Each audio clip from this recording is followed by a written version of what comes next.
Are all realities existing simultaneously? Is there a possibility that all potentials exist side by side?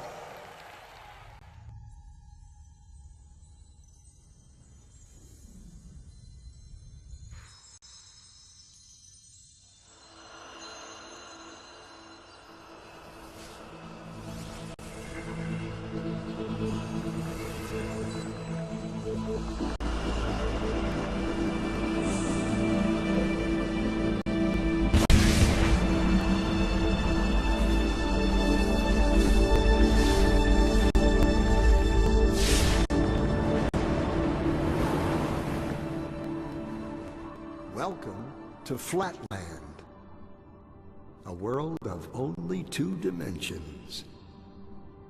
Only forwards and backwards, left and right. In this world, there is no up and no down. I said to Ray, where's Dottie? He said, well, she's out in line. I said, Where's that from? What the bleep is that thing? Huh?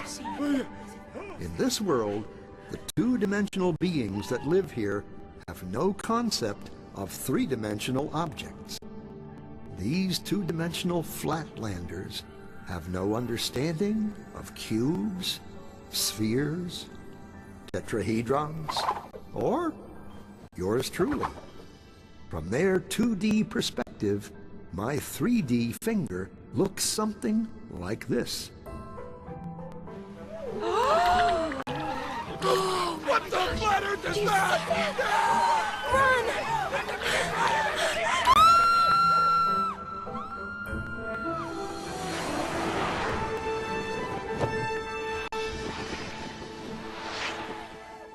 Hello, little circle.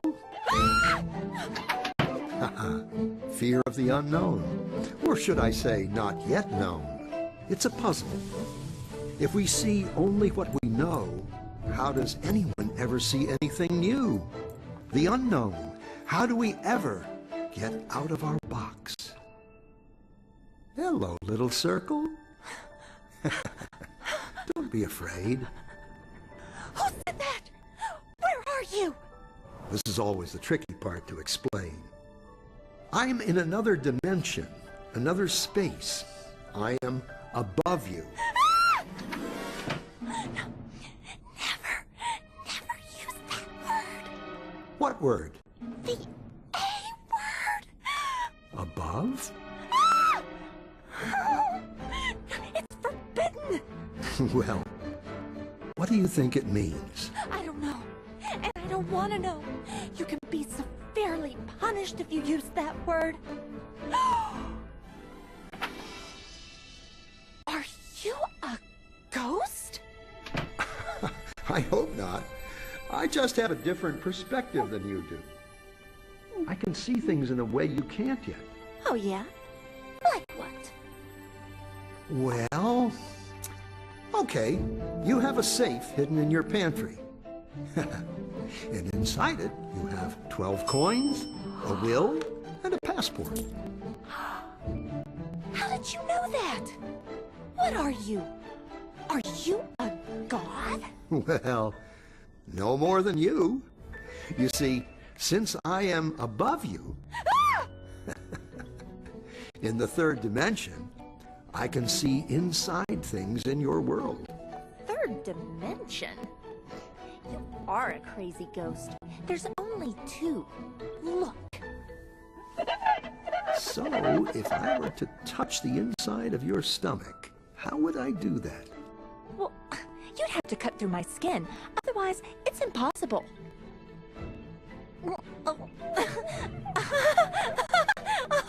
Stop! Stop! Ready for more? More what? Dimensions. Oh. Directions. No. Yes, but there aren't any. More? What will happen to me? What will I become? You'd have to become it to know. Okay. Excellent.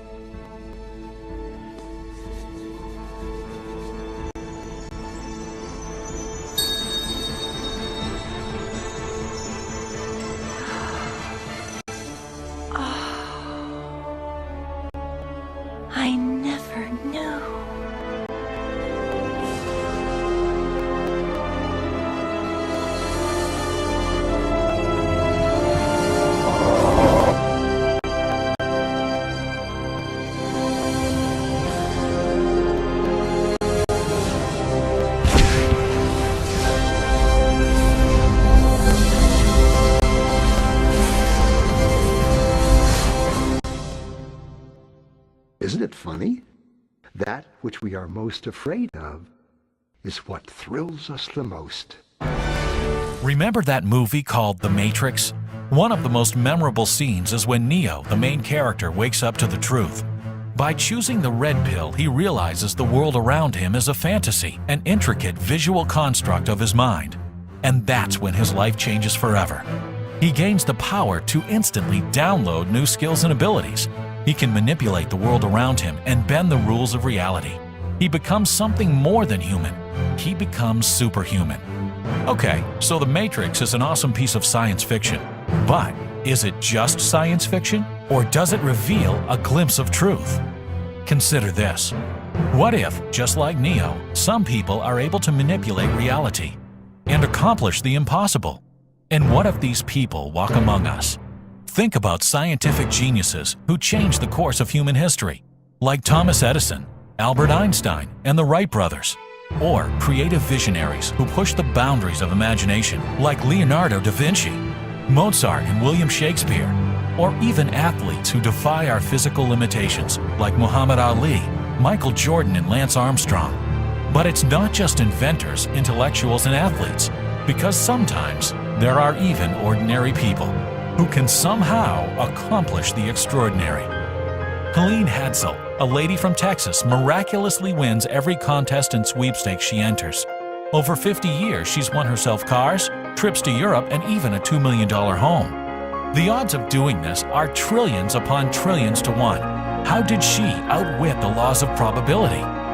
Burt Goldman is an 84-year-old man of many talents. Out of nowhere, he's taught himself painting and photography, and even got his work featured in international galleries, all at the ripe old age of 80.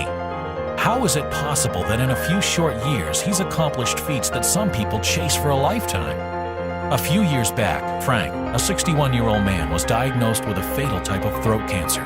Doctors gave him radiation therapy, but placed his odds of survival at 5%. Using mental imagery techniques, Frank was able to both avoid the side effects of radiation therapy and completely eliminate his cancer within just 2 months.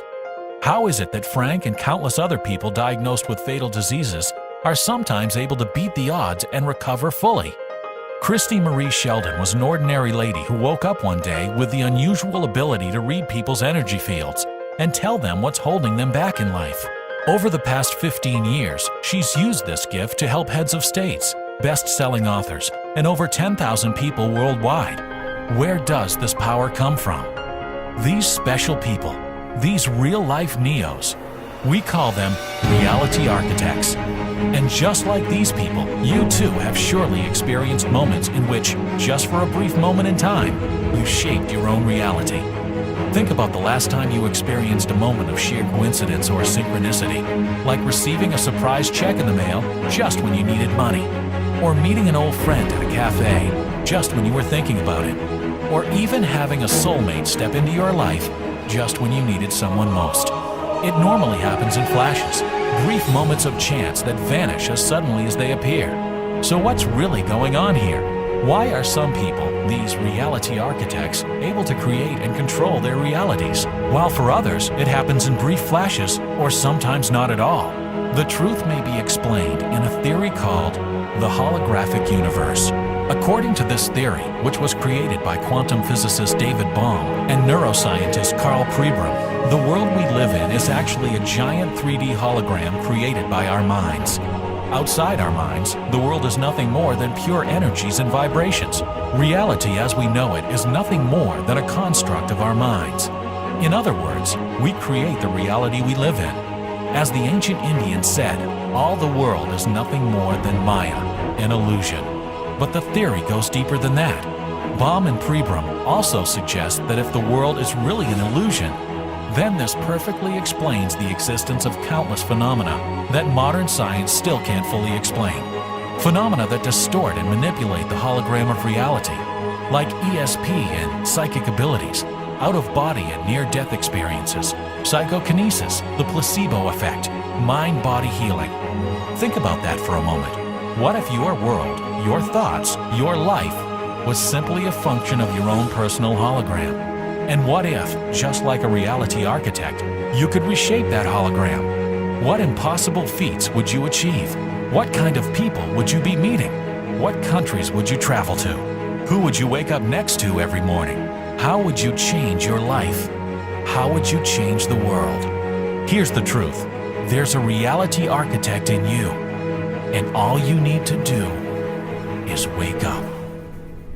In a world gripped by fear, people feel powerless. But there is hope. Brand new research has been uncovered. It's been changing lives around the world. People have been discovering a new power.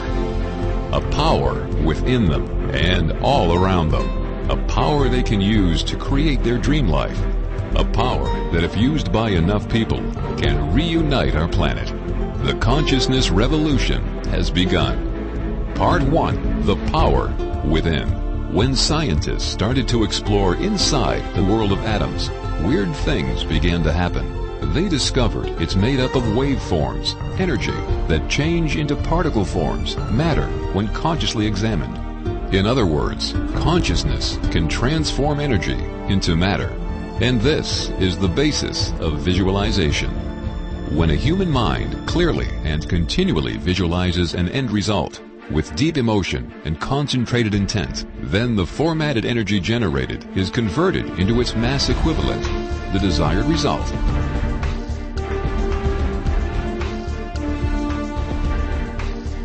The human brain contains 100 billion neurons. It's the most powerful machine in the world. The brain comprises of the conscious mind and the subconscious mind, and the subconscious has around 98% control of your thoughts and actions, and ultimately how your life unfolds. So if you wish to create the life of your dreams in physical reality, you must learn to control your thoughts, energy at the subconscious level. This is where most people struggle. They're consciously wanting more in life, but subconsciously something is holding them back, and they're probably not even aware of it. It's possible to program your subconscious through various techniques once your brainwaves slow down to the alpha level and beyond. This happens naturally as you fall asleep. Many of the revolutionary programs in the research simply involve you listening to special audios as you fall asleep, creating effortless improvements in almost all aspects of your life. Our research center has investigated heart-brain interactions, how the heart and the brain communicate with each other, and how that affects consciousness and our perceptions. One of the things we identified in our research was the state we now call coherence. And what we found was that when we're feeling positive emotions, like we're really appreciating the sunset, or really feeling love or compassion or care for someone, that the heart beats out a very different message. The heart generates by far the largest rhythmic electromagnetic field produced in the body. And what we've now found is that if we look at the spectrum analysis of the magnetic field radiated by the heart, that emotional information is actually encoded and modulating into those fields. So by learning to shift our emotions, that's changing the information we're encoding into the magnetic fields radiated by the heart, and that can impact those around us. We are fundamentally and deeply interconnected with each other and the planet itself, and what we do individually really does count and matters.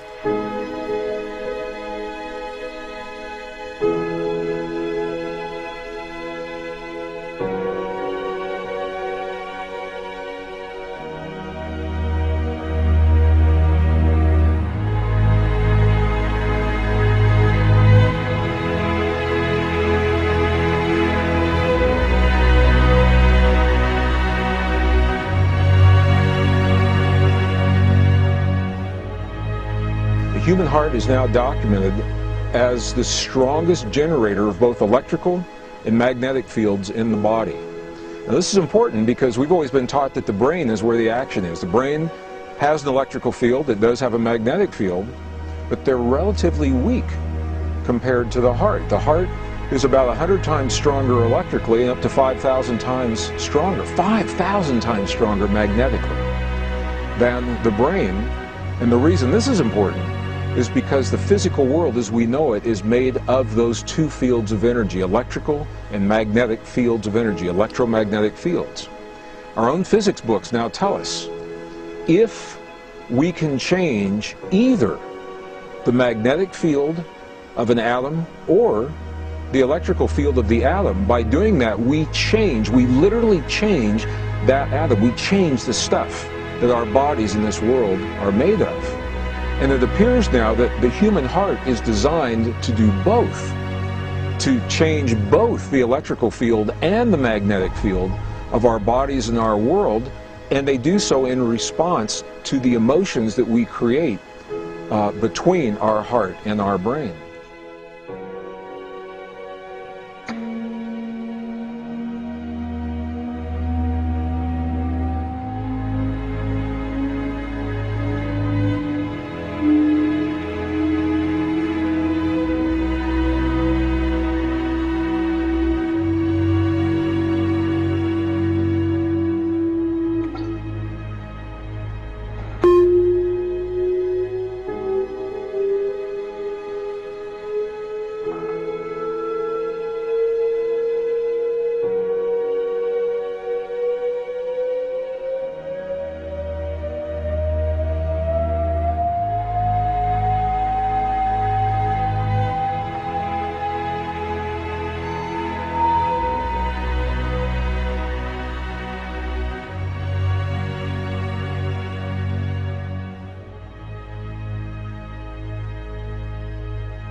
For most of us, life is a combination of highs and lows.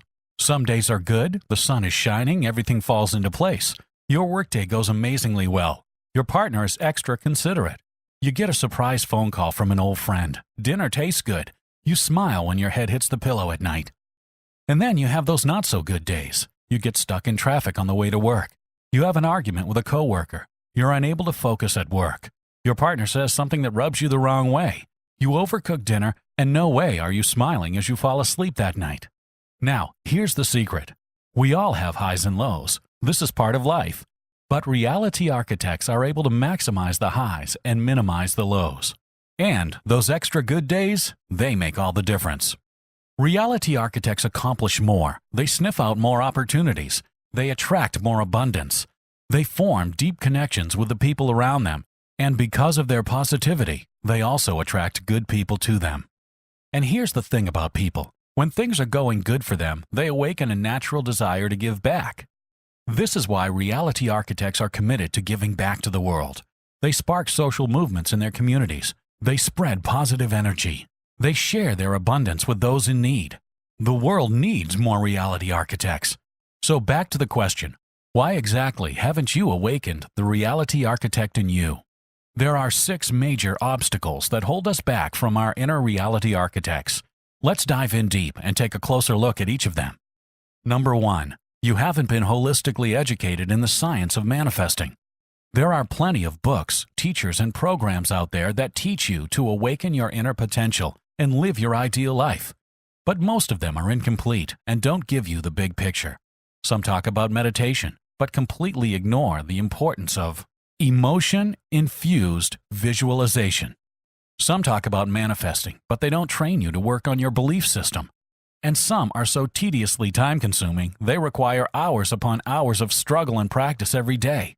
That's a big no-no if you're a busy career person or a homemaker. Number 2, your belief system has been sabotaged. Since the day you were born, your parents, teachers, mentors, and the media have conditioned you with a certain set of beliefs that silently influence your reality today. Some of these beliefs are good, but some, like believing money is the root of all evil, or that hard work is the only path to success, are damaging. When you're unconscious of these beliefs, they can wreak havoc in your life. They can hold you back in career, sabotage your relationships, mess with your self-confidence and self-image, and even damage your health. And yes, they can hold you back from ever awakening your inner reality architect. Number 3, you've been ignoring your subconscious mind. You surely know that your thoughts create reality, but did you know that it's not your conscious, but your subconscious thoughts that control your life? Even people who are passionate about personal growth often make this mistake, and they end up focusing too much on logical reasoning and conscious commitments to themselves. When you fail to program your subconscious mind, all those hidden negative beliefs and paradigms embedded in your subconscious will silently sabotage your reality, often without you even realizing it. But don't worry, as you'll soon see, there are solutions to each of these obstacles, But first, let's move on to obstacle number 4. You don't have an optimized daily routine. When you need to clean your body, you shower. But what do you do throughout the day when you need to clean your mind? When you feel unfocused in the morning, do you take the time to set your intentions? Do you meditate when you're stressed out in the afternoon? Do you visualize just before bedtime?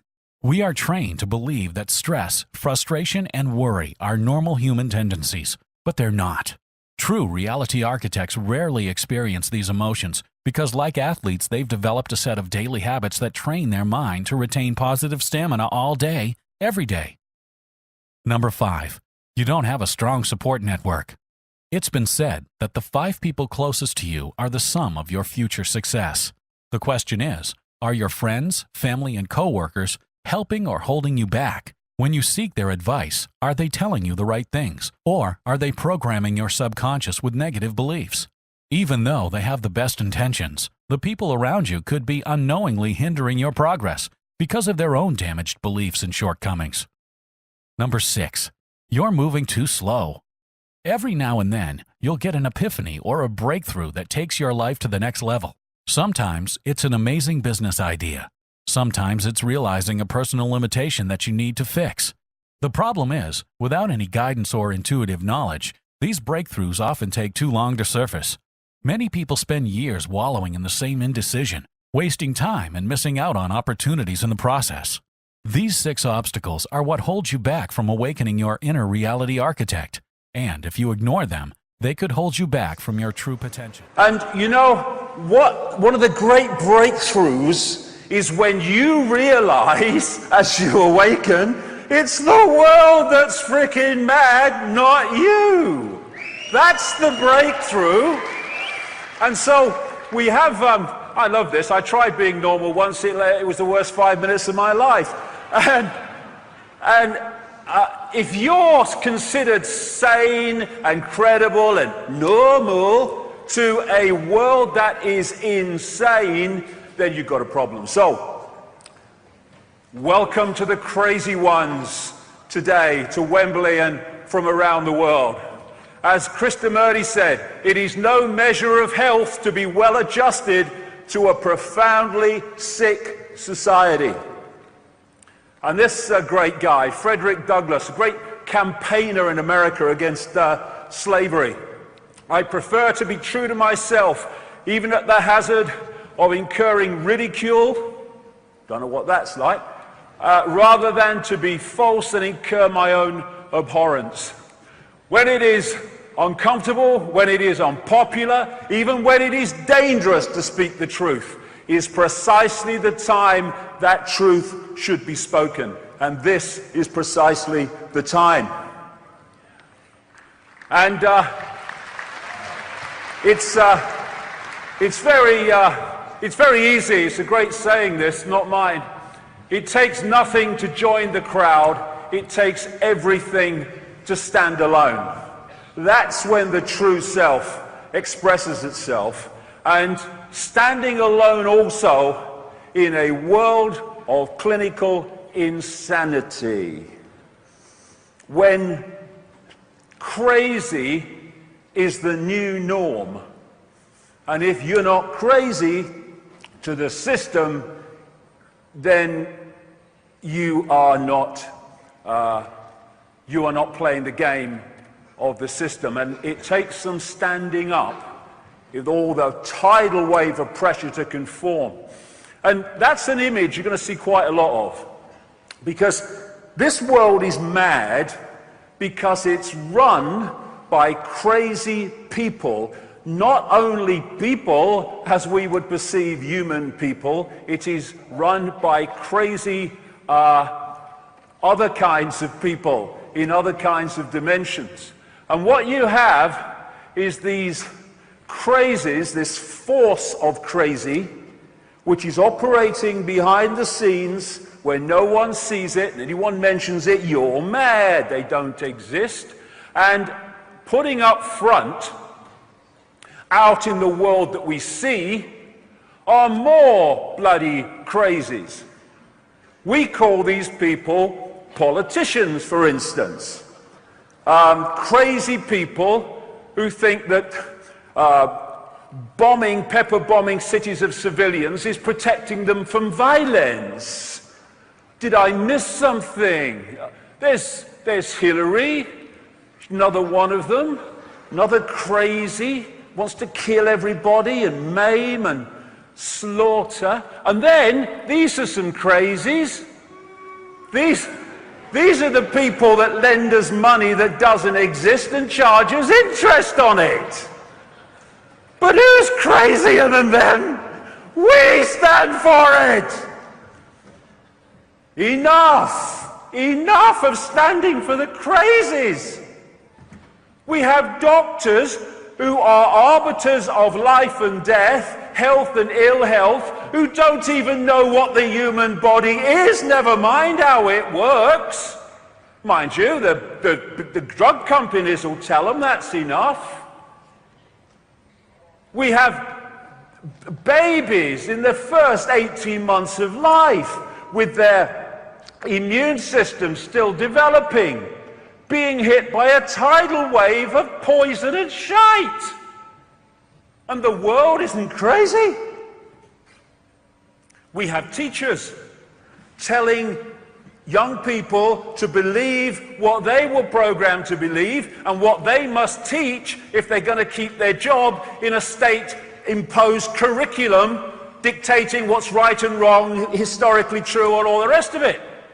So we turn out young kids, bright wonder of the world, this new world they're in, bright thinking, imaginative kids, and we put them through a sausage machine and turn them out the other end. And I tell you what, the very fact that so many young people are waking up and seeing the system despite going through this shows the power of consciousness over programming.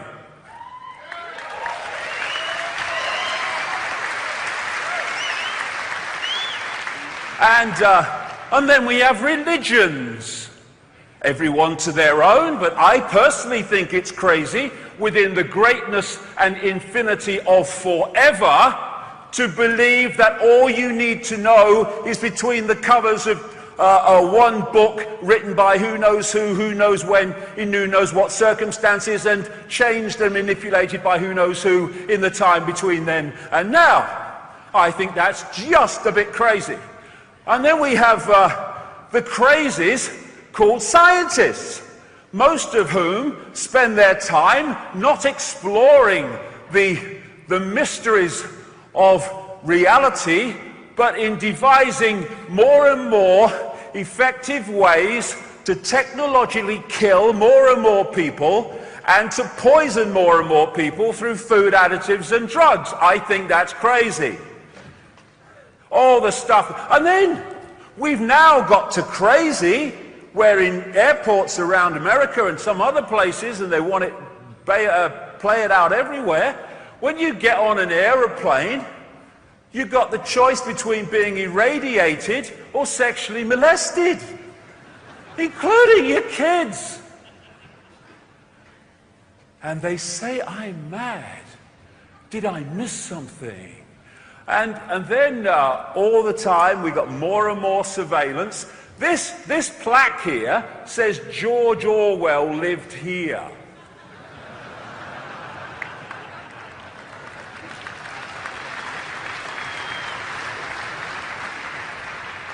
And now, do you see that story the other week?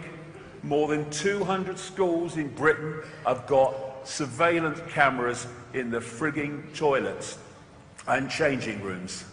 The world, crazy is just not the word. Have you come across these IntelliStreets? They're now introducing them. IntelliStreets, they have not only the ability to bark out orders to you through the technology involved, but they can not only listen into your conversations in the street, they can record the buggers. And then they've got all this kit in the sky. We have legislation now in America, land of the free, where the president can and the military can arrest anyone they want and keep them without charge or trial or public evidence when they think they are a suspected terrorist. Who decides that? The people that arrest them. And then we have Mr. Nobel Peace Prize. I collapsed once in a hotel room. And I woke up, I wondered what the hell was going on, and I got my kind of mind together, and I thought, what happened? And I thought, well, the telly was on the news, and the last thing I remember hearing on the news was Barack Obama's won the Nobel Peace Prize, and then it all went bloody black. I mean,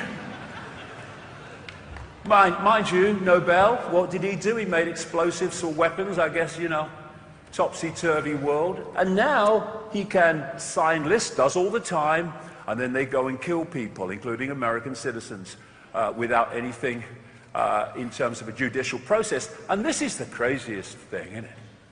The biggest terrorists on planet Earth live in the political centers of power, like Downing Street and Washington.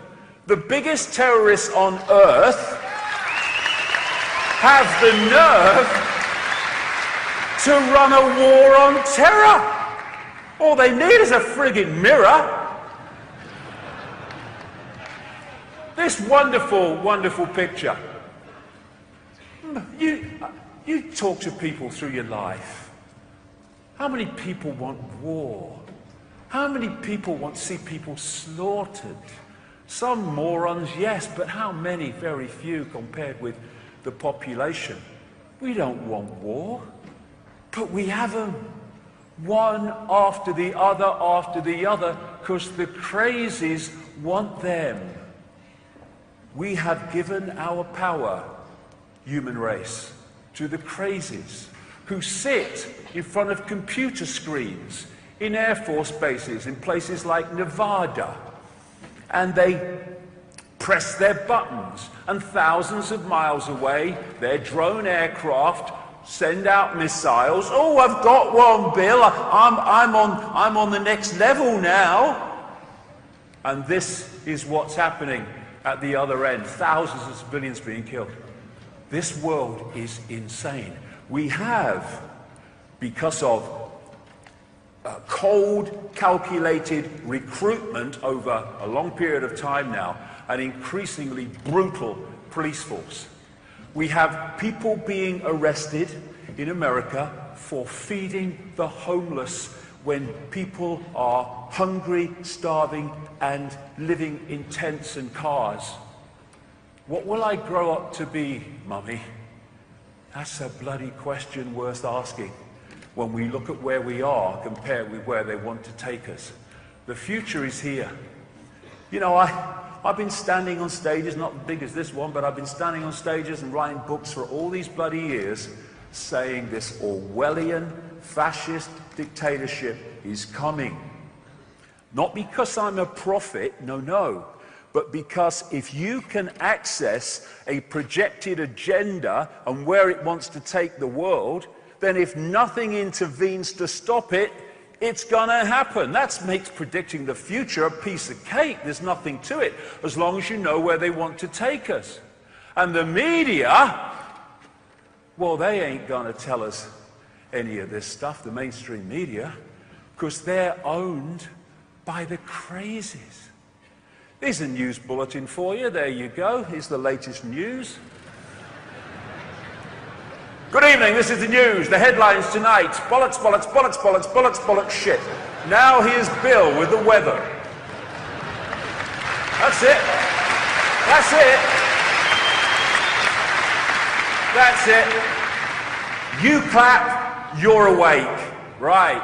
Or you wouldn't bloody be here. But vast numbers of people get their minds from this crap, and therefore they become increasingly as crazy as the crazies that are feeding it to them. This is Black Friday. Have you ever seen this? Black Friday in America is the first day of Christmas shopping. What they do to get it going is they put all these little lost leaders with things, you know, very, very cheap, and they open the stores about 4 a.m. in the morning, and there are thousands of people all lining up in the dead of night to get to get this bargain. I must have that lemon squeezer 80 cents out of my way or I shoot. And it's a situation we had again in America where they had riots at a Nike training shoe launch because there wasn't enough to go round. And a few people can't control the world. It's a piece of cake. Not only in America, look at it in Britain. iPhone 5, Q Hysteria in London. Work, buy, consume, die. Work, buy, consume, die. That's the program they want us to believe in. And so, while all these diversions, in and of themselves, a little bit of pleasure, as long as you keep the peripheral vision, it's all right. But when they take your entire focus, these are hiding the peripheral vision where the real deal goes on. And they make people like flies or moths round a light on a porch. They're so mesmerized by the diversion, they don't see the guy creeping up behind them with a swatter to smack them on the arse.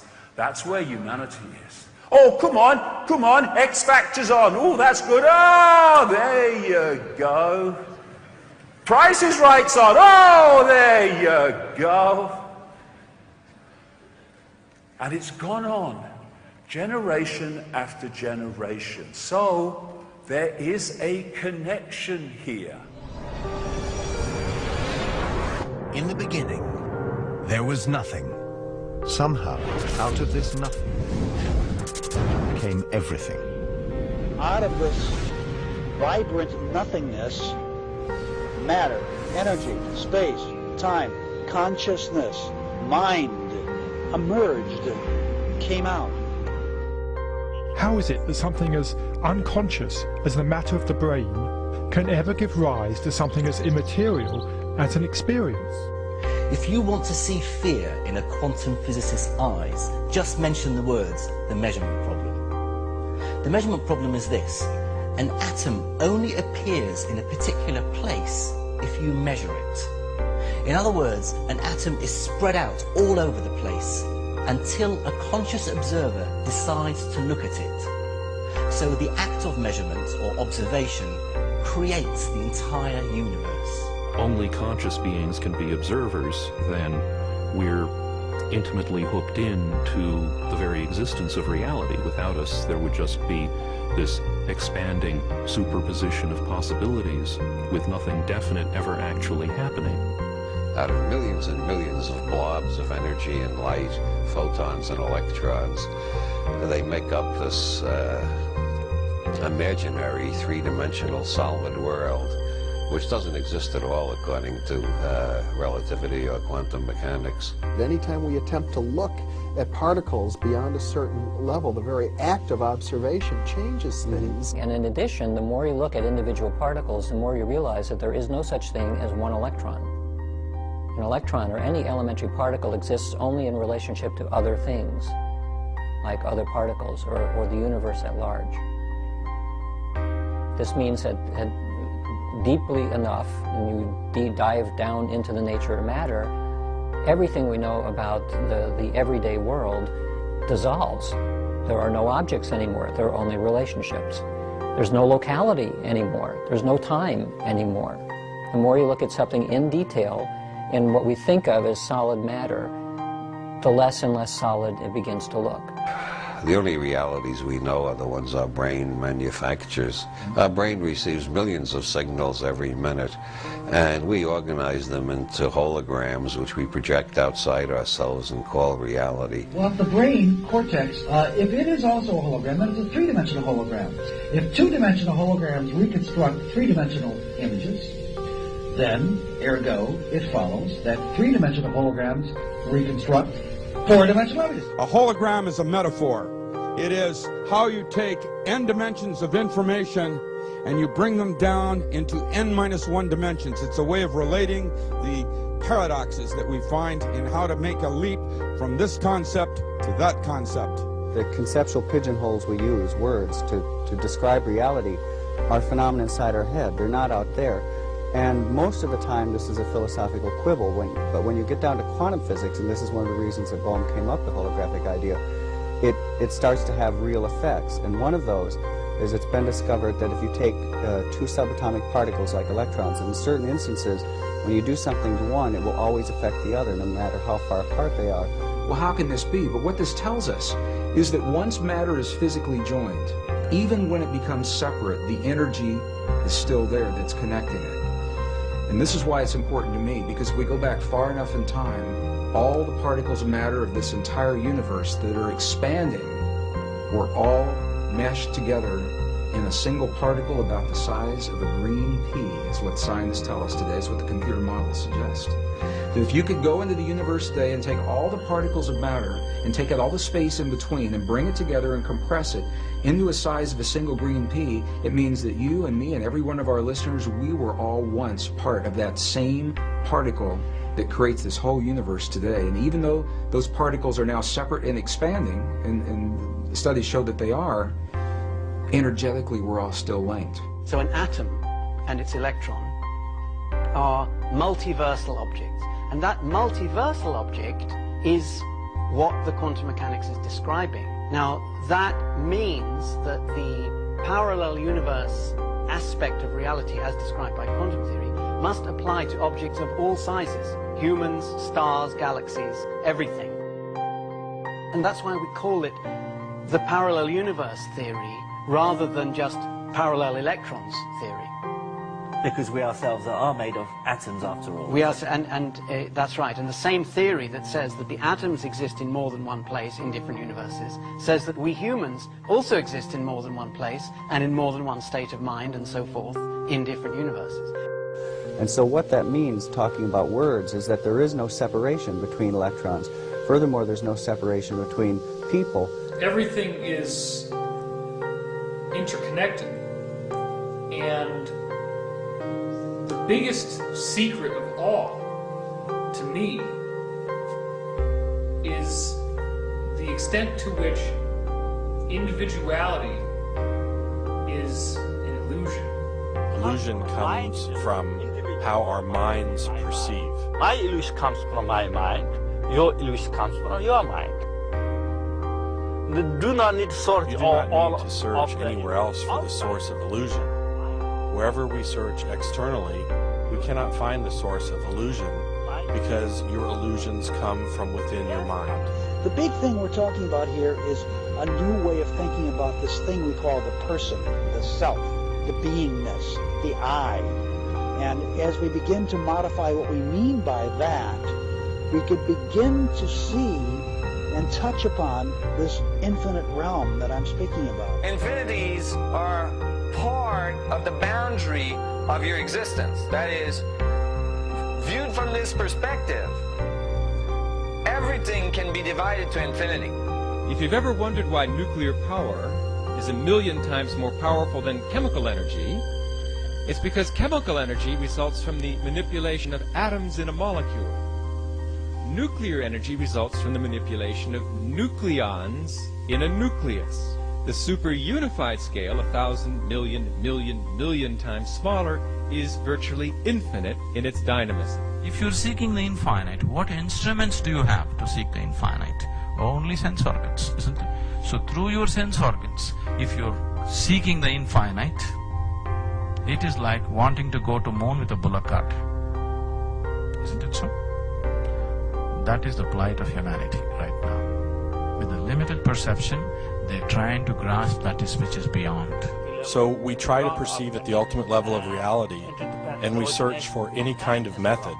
For example, new technology, atomic power, etc. But search as we might, we cannot perceive the ultimate level of reality using these mechanisms. The ultimate level of reality is fundamentally empty and not observable using these scientific methods. Science is involved in a perceptual enterprise, not primarily in gaining knowledge, though knowledge appears, but knowledge is a byproduct. And by understanding the thing, you can coherently, then our contact with it, as long as it is coherent, it shows that our understanding is correct. You see, we must distinguish between correct appearances incorrect appearances are illusory. Your appearance now is what we call residual self-image. It is the mental projection of your digital self. This isn't real. What is real? How do you define real? If you're talking about what you can feel, what you can smell, what you can taste and see, then real is simply electrical signals interpreted by your brain. Our brains take information in and sometimes give it a form. It's not that the picture is out there, it's that we're getting data that we're turning into a picture according to our own belief systems and our own unconscious belief systems as well. We know what is going on is that light comes in through the eyes, hits the back of the retina, triggers electrochemical impulses which travel down nerve fibers to the back of the brain, where the brain very cleverly, in about 1/10 of a second, puts it all together and says, this is what it looks like out there. Well, you're creating your own reality tunnel. That doesn't mean you're creating reality. Out of reality, whatever that is, out of the infinite flux of energy, you're creating your own reality tunnel, and most people aren't aware of it. Most people aren't aware of it. All matter is merely energy condensed to a slow vibration. That we are all one consciousness experiencing itself subjectively. There is no such thing as death. Life is only a dream.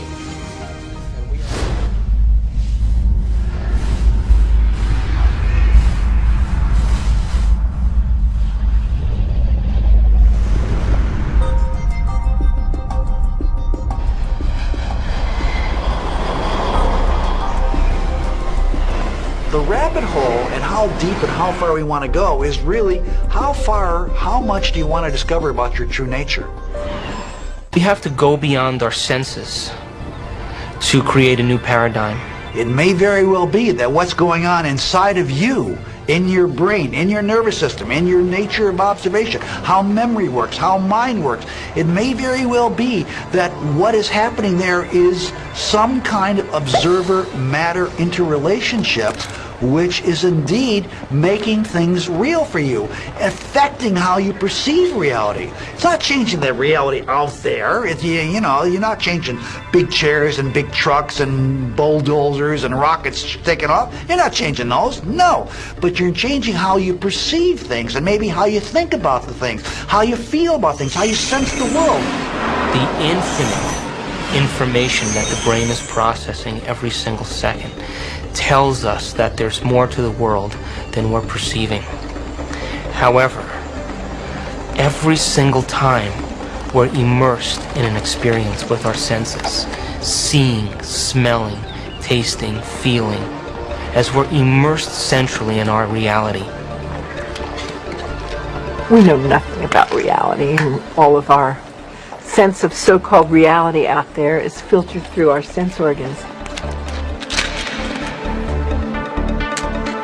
The brain processes 400 billion bits of information a second, but we're only aware of 2,000 of those. That means that reality is happening in the brain all the time. Quantum mechanics is really the play and display of information, the play and display of potentiality, waves of information, waves of potential electron. And it's important, the word potential. This isn't the world of electrons, it's the world of potential electrons. But when you have to ask the question, waves of what, really? What is the field that is waving? Is it the ocean? No, it's a universal ocean, an ocean of pure potentiality, an ocean of abstract potential existence. We call it the unified field, or superstring field. And that's what we're made of. We were all taught in school that the world is made of stuff, of matter, of mass, of atoms. Atoms make up molecules, molecules make up materials, and everything is made of that. But atoms actually are mostly empty. For example, if this ball were the nucleus of an atom, a proton and a hydrogen atom, for example, then the electron circling this, which would describe the outer limits of that atom, would be out by that mountain over there, roughly 20 miles away. And everything in between is empty. In fact, the universe is mostly empty. However, when we go down in scale in the emptiness, we eventually come to a level, the fundamental level of space-time geometry, the fine basement level of the universe, where there's information, there's a pattern. It's called the Planck scale, and it's the fabric of the universe. And at that level, there's information that's been there since the Big Bang. So most of the universe, even of matter, is actually empty. Most people think that the vacuum is empty. But for internal self-consistency of quantum mechanics and relativity theory, there is required to be the equivalent of 10 to the 94 grams of mass energy, each gram being E equals mc squared kind of energy. Now that's a huge number, but what does it mean practically? If I take the volume, or take the vacuum within a single hydrogen atom, that's about 10 to the minus 23 cubic centimeters. If I take that amount of vacuum, and I take the latent energy in that, there is 1 trillion times more energy there than in all of the mass of all of the stars and all of the planets out to 20 billion light years. That's big. That's big. And if consciousness allows you to control even a small fraction of that, creating a Big Bang is no problem.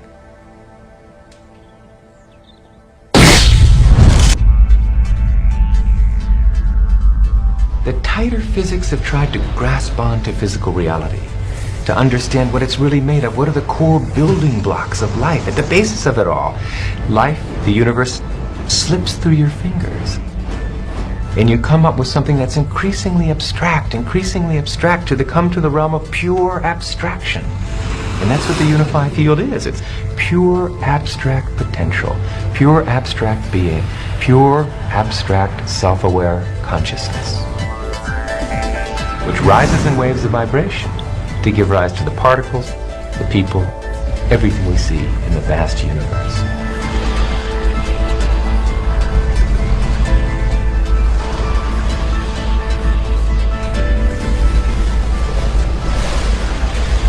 REG machines, random event generators, are electronic tosses of the coin. One type of random number generator experiment that's been conducted many, many times, hundreds of times, over the past 4 decades or so, since around the 1960s, has been a random generator that only produces sequences of random bits, zeros and ones, like flipping coins. And you would simply ask somebody to press a button, it would produce 200 bits. And you would ask them to say, well, try to make it produce more 1 bits than 0 bits. And when you take the entire body of literature, all of the hundreds of experiments that have been done, you can ask a single question. Did it matter that people were trying to push it towards ones or push it towards zeros? And the overall answer is yes, it does matter. That somehow intention is correlated with the operation, with the output of these random number generators, such that if you wish for more ones, somehow the generators produce more ones. There are even experiments now that you are seeing light flashes and your brain potential picks up the signature of those light flashes, what is called, that can be measured in an EEG machine connected to your brain. And I am sitting over there, no light flashes, I cannot see you, and still my brain potentials, because I am correlated with you in terms of intention, I intend to be directly communicative with your experiences. That intention produces me, gives me the capability of simultaneously having the similar brain potential in my brain. It was first done by Jacobo Greenberg at the University of Mexico and now repeated by Peter Fenwick in London. We are running the holodeck. We are collectively, it's there, it has such flexibility that anything you can imagine it will create. And you learn, I mean, your intention causes this thing to materialize once you're conscious enough. Most people don't affect reality in a consistent, substantial way because they don't believe they can. The mind is structured in layers, just like the universe is structured in layers, from superficial to profound. And if we use the mind at a very superficial level of ordinary thought, we have very limited power. We can barely move a speck of dust across a tabletop without using our hands. So weak can consciousness be. But at the deepest level of consciousness, consciousness creates universes. There literally are different worlds in which we live. There's the macroscopic world that we see. There's the world of our cells. There's the world of our atoms. There's the world of our nuclei. These are each totally different worlds. They have their own language. They have their own mathematics. They're not just small. Each is totally different, but they're complementary. Because I am my atoms, but I am also my cells. I'm also my macroscopic physiology. It's all true. They're just different levels of truth.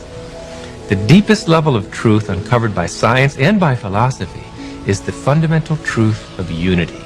At that deepest subnuclear level of our reality, you and I are literally one.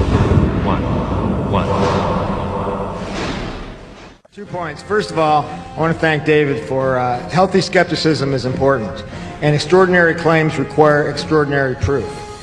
Now, the problem is that people defending the conventional approach to consciousness, brain equals mind equals computer, behave as if they've got proof and we don't.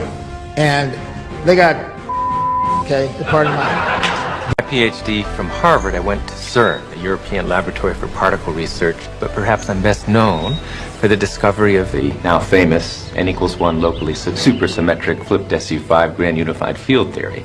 And don't make the mistake of thinking that the scientific community is scientific. How may I walk a peaceful path when the world is seldom peaceful? Peace lies not in the world, grasshopper, but in the man who walks the path. But in my path may be men not filled with peace. Then seek a different path. And if at each turn appear those who would be violent and do not love peace? To reach perfection, a man must develop equally compassion and wisdom. But, Master, how do I not contend with the man that would contend with me? In a heart that is one with nature, though the body contends, there is no violence. And in the heart that is not one with nature, though the body be at rest, there is always violence. Be, therefore, like the prow of a boat. It cleaves the water, yet it leaves in its wake water unbroken.